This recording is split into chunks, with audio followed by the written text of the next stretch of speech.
Hello friends, welcome to continue study. Friend, आज मेरा Bihar state का एग्ज़ाम था। आज मेरा बिहार STET का एग्ज़ाम था। तो मैं आपके सामने अपना अनुभव साझा करना चाहता हूँ कि मेरा जो स्टेट का एग्ज़ाम था वो एग्ज़ाम कैसा गया, जिससे आपका जो एग्ज़ाम आने वाला है इसके लिए आपको काफ़ी सहूलियत होगी। तो आज SST का एग्ज़ाम था, जिसमें 100 प्रश्न SST से पूछे गए थे, जबकि 50 प्रश्न में 30 प्रश्न जो CDP है यानी पेडागोजी है उससे पूछा गया था। और उसके अलावा जो 20 प्रश्न है उसमें से मैथ, रीजनिंग के अलावा GK के भी प्रश्न पूछे गए थे।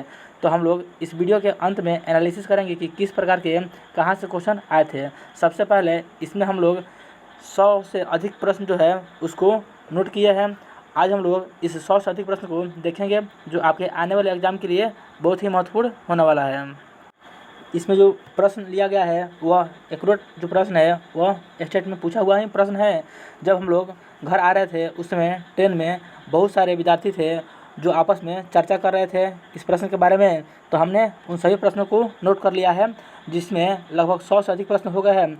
अब हम लोग एक एक करके इन प्रश्नों को देखेंगे। यह प्रश्न सभी विद्यार्थियों के अनुभव पर आधारित है, जो कि एग्ज़ाम में पूछे हुए प्रश्न हैं। इसमें कुछ ऑप्शन पता है उसको हम लोग लिखे हैं, कुछ नहीं पता है आप लोग इसको देख लीजिएगा। पहला प्रश्न कर रहा है, जारूजिलस की राष्ट्रपति थे कहाँ के। तो ये प्रश्न आया था कि जारूजिलस की जो थे यह राष्ट्रपति थे, बताना है कि ये कहाँ के राष्ट्रपति थे। ये प्रश्न आया था। दांडी मार्च कब शुरू हुआ था? 12 मार्च 1930 को। यह भी प्रश्न आया हुआ था। जंगल में आग लगता है, इसका कारण क्या है? बिजली ऑप्शन दिया हुआ था। जंगल में आग लगने का कारण है बिजली है, प्रदूषण है, मानव का जो प्रवृत्ति है ये है। यही प्रश्न आया हुआ था। उसको बताया था UNO की स्थापना कब हुई थी? तो 1945, सभी को पता ही होगा। विश्व व्यापार संगठन यानी WTO की स्थापना कब हुई थी? 1995। यही प्रश्न आया हुआ था। इसको बताया था चिल्ली किस महादेश में है? तो बताना है कि चिल्ली किस महादेश में है। यह भी प्रश्न आया हुआ था। उसको आया हुआ था ULPIN का संबंध किससे है? तो इसका संबंध भूमि से है। नेपाल की सबसे बड़ी नदी क्या है?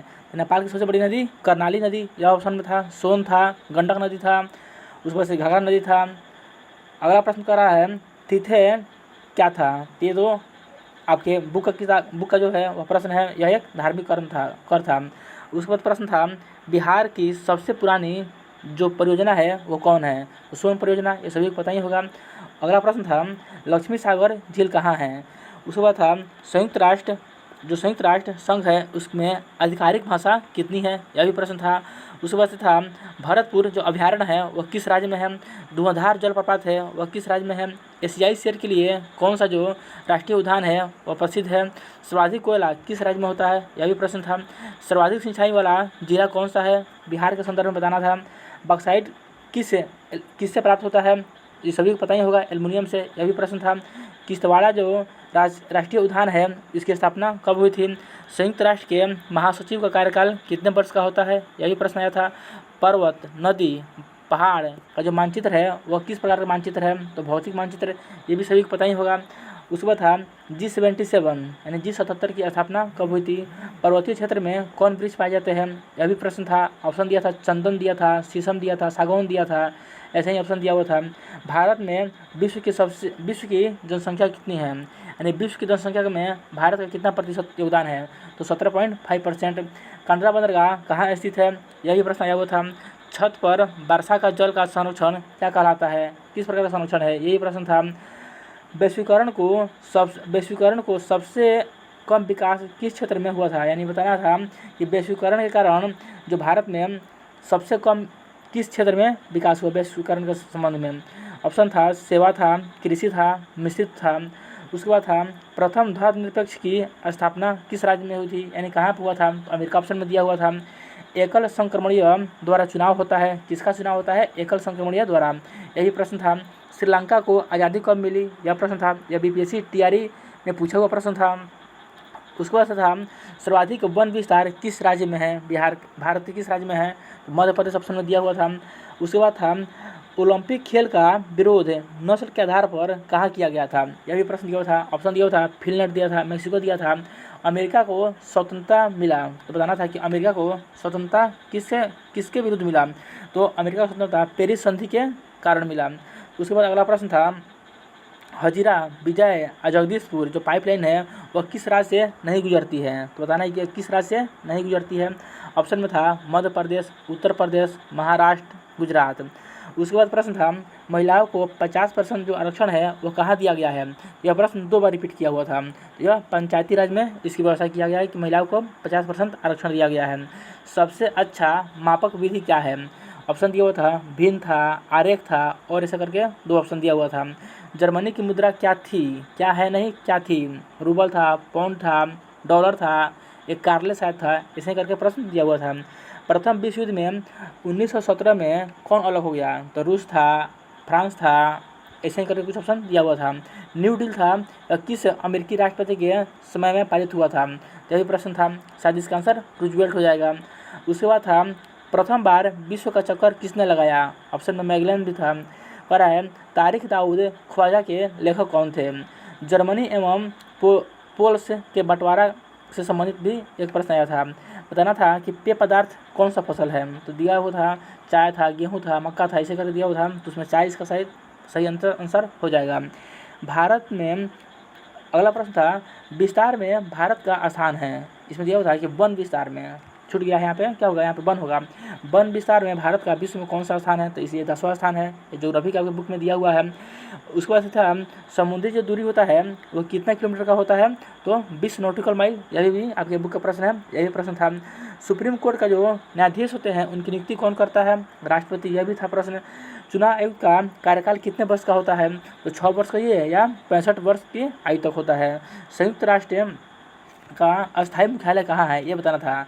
संयुक्त राष्ट्र का मुख्यालय सभी को पता है न्यूयॉर्क में है, लेकिन बताना था कि संयुक्त राष्ट्र का जो अस्थायी मुख्यालय है वह कहाँ था। उसके बाद था सरसलाव का जो संधि था या कुछ ऐसा था वह कौन देश से संबंधित था? शायद इसका आंसर ब्रिटेन हो जाएगा। यही प्रश्न था। उसके बाद था सर्वाधिक वर्षा कहाँ पर होता है? तो मासीनाराम में। खरबूजा कैसा फसल है? तो जायद फसल है। मानवाधिकार आयोग से संबंधित प्रश्न था 10 दिसंबर 2000, शायद इसका ऑप्शन कुछ ऐसे ही करके था, 10 दिसंबर करके था। उसके बाद था नीति आयोग से संबंधित था कि नीति आयोग की स्थापना कब हुई थी? तो 1 जनवरी 2015 को। संपत्ति का अधिकार से संबंधित एक प्रश्न था कि संपत्ति का जो अधिकार था वह कब हटाया गया? सभी को पता ही होगा, 44वां संविधान संशोधन 1978 के समय में हटाया गया था। उसके बाद से मुंबई से संबंधित कुछ प्रश्न था जिसके आंसर शायद 1998 आ रहा था या 1898 आ रहा था। उसके बाद था सूचना का अधिकार से संबंधित था, यह कब आया था? तो 2005 में राजस्थान में आया था। उसके बाद था डाक के कितने क्षेत्र में बांटा गया है? तो डाक को जो 8 क्षेत्र में बांटा गया है उससे संबंधित प्रश्न था। आर्थिक करके कुछ था, उससे संबंधित प्रश्न था। राज्यसभा का कार्यकाल कितने वर्ष का होता है? यह प्रश्न 2 बार रिपीट किया हुआ था। जैसे पंचायती राज में महिलाओं का जो 50% आरक्षण है वह 2 बार रिपीट किया हुआ था। उसी तरह राज्यसभा का जो कार्यकाल था यह भी 2 बार रिपीट किया हुआ था, 6 वर्ष। सर्वाधिक विस्तार भारत का जो सर्वाधिक विस्तार है, भारत का जो क्षेत्र है, भारत में सर्वाधिक किस प्रकार की मिट्टी का विस्तार है? तो जलोढ़ मिट्टी। यह प्रश्न आया था। राज्यसभा का सभापति कौन होता है? उपराष्ट्रपति। रबी फसल कौन था? ऑप्शन में गेहूँ दिया हुआ था। रबी पर पृथ्वी पर जल का परसेंट कितना था? 61 था, 71 था, ऐसा करके ऑप्शन दिया हुआ था। अमेरिका के राज्यसभा को क्या कहा जाता है? प्रतिनिधि सभा, सीनेट, ऐसा करके ऑप्शन दिया हुआ था। उसके बाद प्रश्न था गरीबी हटाओ का नारा कब दिया गया था? 1971 था, 61 ऑप्शन में दिया हुआ था। भूटान की राजधानी कहाँ है? उसके बाद था 1917 में जो जूट का उद्योग स्थापित किया गया वो कहाँ स्थापित किया गया था? तो कलकत्ता में इसका ऑप्शन दिया हुआ था। कलकत्ता था, मुंबई था, मद्रास था। राज्य पुनर्गठन कब आया था? इसको बताना था कि राज्य पुनर्गठन कब आया था। ऑप्शन में था 51, 52, 53, 54, ऐसे करके दिया हुआ था। 56 तक ऐसा कुछ करके दिया हुआ था। वास्को डी गामा को भारत आने का मार्ग किसने दिखाया? तो अब्दुल मजीद, यह भी दिया हुआ था। कैरावल दिया हुआ था। मैगलेन दिया हुआ था ऑप्शन में। उसके बाद था प्रथम विश्व युद्ध का तत्कालीन कारण क्या था? तो ऑस्ट्रेलिया के राजकुमार की सरजवा में हत्या, यह ऑप्शन में दिया हुआ था। मॉन्टेग्यू चमस्फोर्ड कब आया था? बिहार के प्रथम राज्यपाल कौन थे? तो इसमें दिया था, एक ऑप्शन में दिया था जय राम दास, ऑप्शन बी में दिया हुआ था दौलत राम। तो इसमें कन्फ्यूजन वाला क्वेश्चन था। यह था पूछा था बिहार के प्रथम राज्यपाल कौन थे? तो ऑप्शन ए में दिया हुआ था जय राम दास, ऑप्शन बी में दिया हुआ था दौलत राम। तो बच्चे इस पर बहुत कन्फ्यूज हो गए थे। उसके बाद प्रश्न था तिलहन उत्पादन में प्रथम स्थान पर कौन सा देश है? यह प्रश्न था। भारत में फसल उत्पादन में तिलहन का कितना प्रतिशत है? जो भारत में फसल उत्पादन होता है उसमें तिलहन का कितना प्रतिशत है? ऑप्शन था 3, 4, 12 और 21 करके था, इतना प्रतिशत में था। नेपाल की सबसे बड़ी नदी कौन सी है? कर्णाली नदी, यह दिया हुआ था। जमुरीन कहाँ का राजा था? कालीकट का, ये भी ऑप्शन में दिया हुआ था।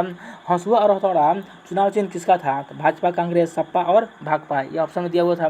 विश्व में प्रति व्यक्ति पानी उपयोग में भारत की रैंक कौन सी है? यह भी प्रश्न दिया हुआ था। 98 था, 133 था और 135 था, और एक ऑप्शन था वो 98 से कम था। अखिल भारतीय किसान सभा का जो आयोजन था वो कब और कहाँ किया गया था? तो 1916 में लखनऊ में, यह ऑप्शन में दिया हुआ था। हिंदू रिव्यू जो था, हिंदुस्तान रिव्यू को इंग्लिश में किसने प्रतिपादित किया था? तो सच्चिदानंद सिन्हा, यह ऑप्शन में दिया हुआ था। इसके बाद था समान एवं जो विशिष्ट व्यक्ति होते हैं, यानी जो नॉर्मल और स्पेशल जो व्यक्ति होते हैं, इनके वोट का बारे में दिया हुआ था। इनके वोट का जो महत्व है वो कैसा होता है? तो इनका जो मतदान होता है, इनका महत्व दिया था, एक समान होता है, असमान होता है, ऐसा करके कुछ ऑप्शन में दिया हुआ था। फिर था झारखंड अलग राज्य कब बना? उसके बाद था बालाघाट में कौन से खनिज सबसे अधिक मिलता है? उसके बाद था पर्वतीय क्षेत्र में किस प्रकार के रेलवे का विस्तार किया गया है? तो ब्रॉड था, मीटर था, संकीर्ण गज था, उसके बाद मैथ के कुछ प्रश्न थे। तो मैथ में दिया हुआ था LCM दिया हुआ था 168, HCF दिया हुआ था 12, और दोनों का डिफरेंस दिया हुआ था 2 नंबर का था। जो 2 नंबर था तो दोनों नंबर का डिफरेंस था 60, उसका LCM था 168, HCF था 12, इसका सम पूछ रहा था। तो शायद इसका आंसर 108 है था शायद, यही प्रश्न था। उसके बाद था रीजनिंग का एक सीरीज का प्रश्न था 1 2 3, फिर था 1 4 9, फिर हो जाएगा 1 8 3, यानी एक बार एक का एक बार इसका स्क्वायर करना है तो 1 4 9 आ रहा है, और फिर 1 2 3 का क्यूब करेंगे तो 1 8 3 आ जाएगा, इसका सही आंसर 8 हो जाएगा। उसके बाद था एक प्रश्न था, यहाँ पे एक दिया हुआ था कि एक कुछ दिया था उसका ऊंचाई 15 है, फिर एक और कुछ दिया था उसका ऊंचाई 8 है, और दोनों के बीच की दूरी कितना था? 24 दिया हुआ था। तो बोल रहा था कि दोनों के शीर्ष के बीच की दूरी कितना हो जाएगा। यह प्रश्न थोड़ा लैंग्वेज जो हिंदी था वहाँ पे कुछ पढ़ने में कठिनाई हो रही थी, लेकिन इसको इंग्लिश में पढ़ने से आराम से समझा जा सकता था, तो इसको हिंदी में पढ़ने में थोड़ा कठिनाई हो रहा था, तो इसका आंसर शायद 25 हो जाएगा। उसके बाद था एक कैलकुलेशन दिया हुआ था 0.75 इंटू 4.4 इंटू, उसके बाद था 2.4, इसको डिवाइड करना था 0.6 थे, तो इसका आंसर आ रहा था 13.2। उसके बाद था एक स्क्वायर था जिसका साइड दिया था 14 मीटर, इसका एरिया पूछ रहा था, पेरीमीटर उसके बाद से प्रिंसिपल दिया हुआ था 50,000 रुपये, प्रिंसिपल था 50,000 रुपये, टाइम था 4 वर्ष, रेट था 2%, और उसका ऐसे ही पूछ रहा था। फिर था लोकतंत्र को मजबूती किससे मिलती है? तो ऑप्शन में विकास दिया हुआ था। उसके बाद था माइक्रो टीचिंग का जो समय होता है वह कितना होता है? तो 36 मिनट ऑप्शन में दिया हुआ था। उसके बाद था 25 था, 24 था, ऐसा करके दिया हुआ था। ब्लूम टेक्सोनॉमी से 2 प्रश्न आए हुए थे जो आसान प्रश्न थे, प्रश्न याद हमको नहीं आ रहा था, इसलिए हम इस प्रश्न को नहीं लिखे हैं। उसके बाद कह रहा है पहला जल विद्युत जो षड्यंत्र था वह कहाँ लगाया गया था?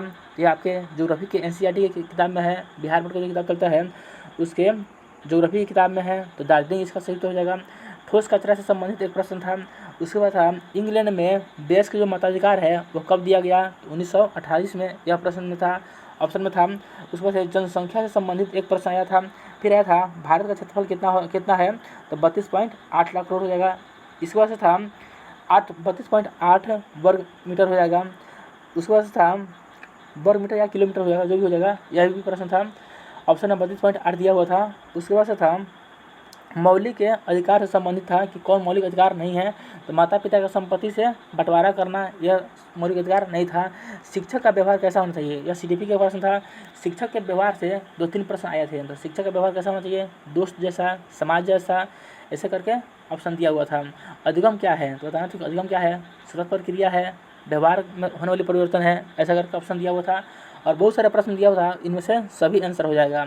उसके बाद था ज्ञान क्या है? तो ज्ञान क्या है यह प्रश्न था। ज्ञान क्या है? सूचना है या बोध है, ऐसा करके था। उसके बाद था पुस्तकालय से संबंधित 2 प्रश्न था कि पुस्तकालय कैसा होना चाहिए?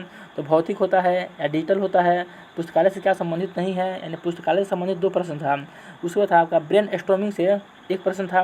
उसके बाद से असेसमेंट फॉर लर्निंग से भी एक प्रश्न था। इसके बाद इसमें कुछ और प्रश्न जो थे वो हमको याद नहीं आ रहे हैं, तो उसमें से एक और प्रश्न ये था कि इसमें से व्यापारिक फसल कौन सी है? तो ऑप्शन था गेहूं था और मक्का था, तो गेहूं और मक्का था। और उसमें था तीसरा ऑप्शन था इनमें से दोनों, चौथा ऑप्शन था इनमें से कोई भी नहीं। तो गेहूं और मक्का था ऑप्शन दिया था, और प्रश्न था व्यापारिक फसल कौन सा है। उसके बाद व्यापारिक फसल से एक और प्रश्न था कि जो व्यापारिक फसल है इनमें से कौन सा है, तो शायद उसका आंसर होता है एक से अधिक। उसमें दिया हुआ था आपका तंबाकू दिया हुआ था, गन्ना दिया हुआ था, ऐसा ही करके दिया हुआ था, तो उसका आंसर एक से अधिक हो रहा था।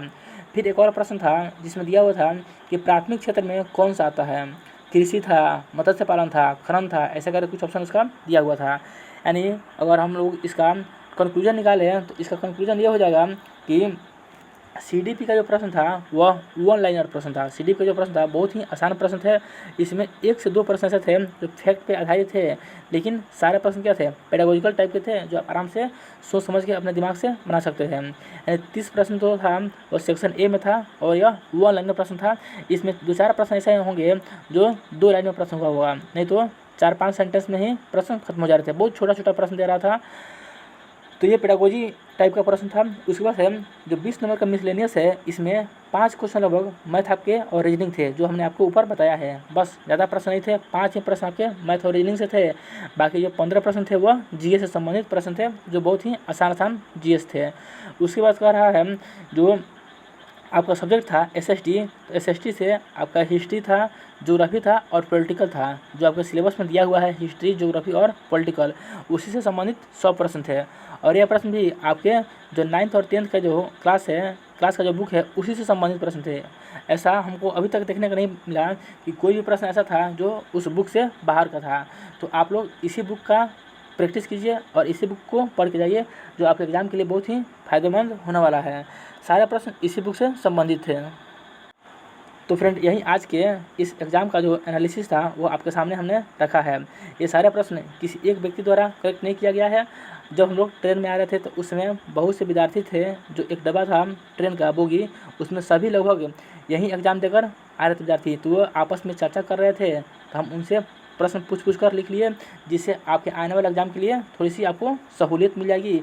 आपको थोड़ा कॉन्फिडेंस बिल्ड हो जाएगा कि कैसा प्रश्न पूछा जा रहा है। बहुत ही आसान प्रश्न पूछा जा रहा है, जो आपको एनसीईआरटी के ही बुक से पूछा जा रहा है। तो फ्रेंड, ये एग्ज़ाम आज का जो था वो मेरा एग्ज़ाम अच्छा गया है और आप लोग का भी एग्ज़ाम अच्छा जाएगा, क्योंकि जो प्रश्न था वो आसान प्रश्न आ रहे थे। अब आपको बता देते हैं कि एग्ज़ाम में आपको क्या क्या लेकर जाना है। आपको एग्ज़ाम में सिर्फ एक एडमिट कार्ड लेकर जाना है, जिस पे आपको अपना फ़ोटो चिपकाया होना चाहिए और उसके साथ एक आधार कार्ड, एडमिट कार्ड और आधार कार्ड। अगर आप पेन लेकर जाते हैं तो जो ट्रांसपेरेंट पेन होता है जिसमें आर पार दिखाई दे, वो पेन लेकर जाना है, अन्यथा नहीं लेकर जाना है। ना आप नाक में पहन सकते हैं, ना पैर में कुछ पहन सकते हैं, ना आप बेल्ट पहन सकते हैं, ना आप घड़ी पहन सकते हैं। सबको क्या करना है, बाहर निकाल कर ही जाना है। तो फ्रेंड, यही आज के इस एग्ज़ाम का एनालिसिस था। आपको यह वीडियो कैसा लगा कमेंट करके ज़रूर बताइएगा। उम्मीद करते हैं कि जिनका भी आगे एग्ज़ाम आने वाला है उनको यह वीडियो काफ़ी हेल्पफुल होगा। तो चलिए हम लोग मिलते हैं दूसरे वीडियो में। तब तक के लिए आप सभी को जय हिंद और आपका एग्ज़ाम अच्छा से जाए, इसके लिए आप सभी को बेस्ट ऑफ लक।